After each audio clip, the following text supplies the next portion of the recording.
shadow man in our home. She saw a huge shadow man, then he vanished into her closet. On an early Sunday morning in mid-May 2012, sun shining as you wish it would every day, I stood in my bathroom that is attached to my bedroom, getting ready for the day, looking in the mirror. The TV was off, but I had the radio on at a low volume. Shades were drawn and lights were off in the bedroom. I noticed movement in my peripheral vision to the left of me in my bedroom. I looked out to the room, seeing nothing. Looking up at the mirror, reflecting out to my bedroom, stood a 7-foot shadow of a huge man from the waist up. At the angle I was at, it reflected the bedroom perfectly. He was as solid black as I've ever seen, nothing on his body, as if he was naked. I knew it was a man just by the huge build he had. There were no facial features, and he looked like he had on a wetsuit from head to waist. As he saw me watching, he bent over at his waist and ran into my closet. He moved so fast that the whole incident was probably 4 seconds in duration. He seemed to be hiding from me so as to not let me see him. As I stood shaking and numb, dropping my toothbrush and getting toothpaste and water all over the floor, walls and door, I couldn't breathe.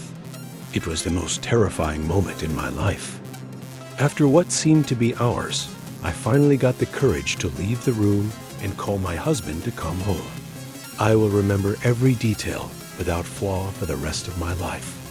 I was home alone, of course, and had no witness to what I saw. I have felt for many years my closet is the portal for them. I can't tell you why I feel that way, just a feeling. From reading several descriptions, I found this on the internet about shadow ghosts. Type C. Shadows appear in human form, and some have been witnessed wearing a hat. They usually are seen appearing up to 8 feet in height. Most are seen in homes, but have also been observed outdoors, typically from afar. The general hypothesis is that shadow people are indeed ghosts in one type of manifestation. Some claim that shadow ghosts are demonic spirits or creatures, but that doesn't appear to be the case when investigated more deeply. I saw the most difficult form people see. This amazed me that this description of Type C matched perfectly to what I experienced. Of course, when you see something you can't explain, you search and search for the reason or cause. Investing in quite a few items for ghost hunters, K2 meter, OVX, REM pods, etc. I have gotten proof that I believe correlates to my shadow ghost person.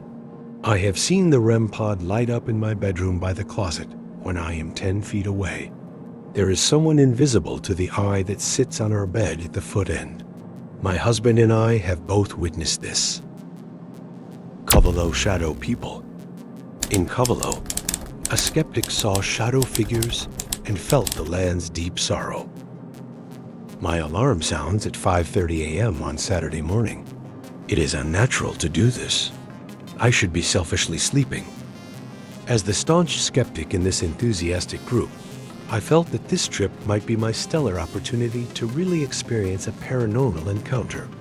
As the historic researcher for HPI, I had studied our suspect location for this scouting mission.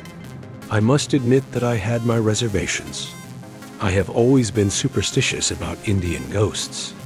As read the bloody history of Covelo and the heinous treatment of the native people of Northern California, I felt a bit weary about the whole thing. Despite my apprehension, my love of the paranormal prevailed, and I set out on what would be my first glimpse into a supernatural world. A friend of a fellow group member lost his life along the nervously winding stretch of Highway 162. We pulled over to observe a makeshift memorial to the young man that is so tragically mourned. I see a rushing river with water so clear that I could see the bottom. I noticed that the horizon just a yard off the ground looked rippled. It appeared to be a heat wave, only it was December and too cold to give off heat from the ground. I observed this several times throughout the trip, curious. I read about a miner and settler, Frank Espel, who hiked over a ridge to look for his horses. He looked down to see a lush green valley surrounded by majestic mountain ranges. He was breathtaken by its beauty and named it Eden Valley because it was so beautiful, like heaven on earth. I was stunned by the sight of it myself. In my busy life, I seldom get to gaze at the awe of God's creation around me.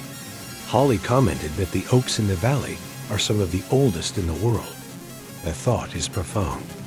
It was ironic that this vast land of prosperity and beauty would turn from heaven to hell in a span of 150 years.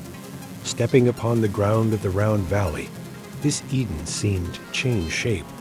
I felt heavy, drained. I felt sad. What would a scouting mission be without a romp through a cemetery? We walked through the white man's cemetery first. I was snapping some pictures when I heard something land on the ground beside me. I looked up to see clear sky. The oaks don't drop their acorns this late in the year, do they? It sounded bigger than that. Could it have been a rock? Was there something throwing rocks at me? I couldn't be sure. It could have been anything. On our stop at the cemetery, we were told a sad story about this region by one of the native locals, Angie. She told a story of utter anguish and despair. Her grandfather was marched into the valley and suffered torture and brutality that not even a dog could have been treated so badly. The women were raped, babies killed, beatings, scalpings, starvation, horror. What wasn't violent and inhumane was the agony of diseases. Angie's grandfather succumbed to smallpox. The generations that followed would suffer another disease. Alcoholism is prevalent in Covelo. The Indians of the Round Valley are losing their land because of debts on alcohol. They blame the white man for introducing the poison to them. I have heard Indians refer to alcohol as fire water. According to Angie, alcohol is way of life for many. I observed a little of this when I wandered through town. The people on the reservation are still suffering oppression, resentment, and abandonment. In listening to her story, I couldn't help but to silently cry. How in the world could all of this have happened here?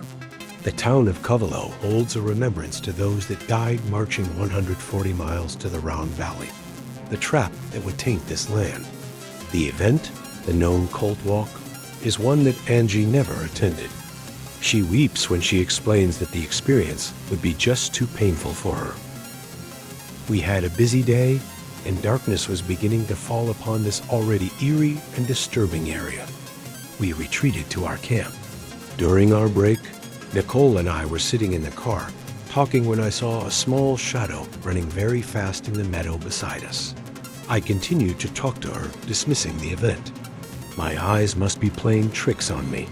I continued to see about 3 more. Nicole said that she saw a shadow pass behind the car through the rear view mirror. The specter seemed to be closer.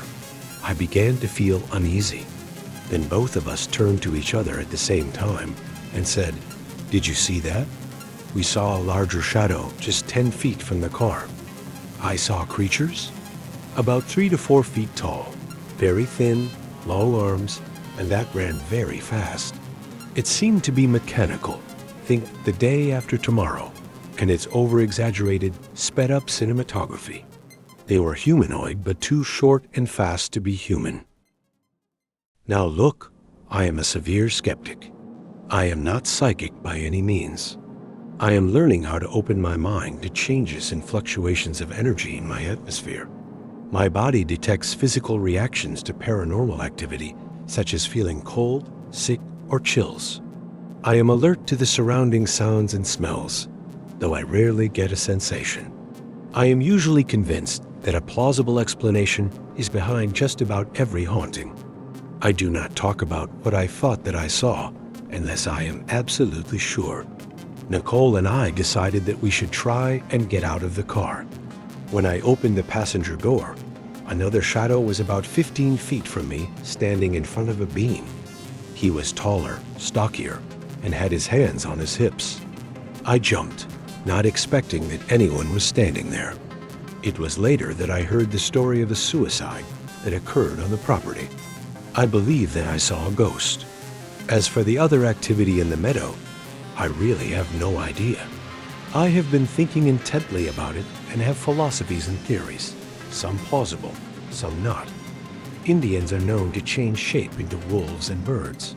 Perhaps this was some form of lycanthropy. Maybe it was aliens, though I doubt that one. Were they demons, fairies, residual activity, or my eyes playing tricks? I have more questions than answers. We visited a home in Covelo that was over 100 years old. It was explained that a family lived there that had to sell their daughter to come there. The grieving mother's presence is felt in the back room. I did not feel any spirits at this place, but when I stepped into the older part of the home, I felt like I was on an elevator. I felt light and then a sinking sensation. I felt like I was sinking. Was I feeling the pull of a vortex? There were a few times that I felt off balance throughout the trip, especially when I was walking near the river on a path that was one of the routes to the valley on the Death March, where the natives of the land were led into a trap that would strip their dignity, peace, and spirit and plague them with everlasting pain. It took me a day to recover from the trip. I felt very drained and dazed. Now, I feel humbled by the experience in that I am now sure that there is a force far greater than I am. I reflect on the beautiful lush green land surrounded by ominous mountains that harbors deep scars, forever etched in time, dark and dismal, mysterious and beautiful. I hope to return to Covelo. As a historian and a fascinated lover of all things that are scary and strange, I hope to camp in that meadow and learn more about the mystery of that place. On another note, of the 2 spiritual missions that HPI has performed, members have lost jewelry. I lost my wedding ring at Shasta, and Nicole Pollard lost a silver earring in Covelo. This was an odd coincidence to me. I want to thank Holly and Nicole for introducing us to a very haunted location. Not all visitors from the other side come to scare. Like this video if you believe. Subscribe for more true stories. And tell us your experience in the comments.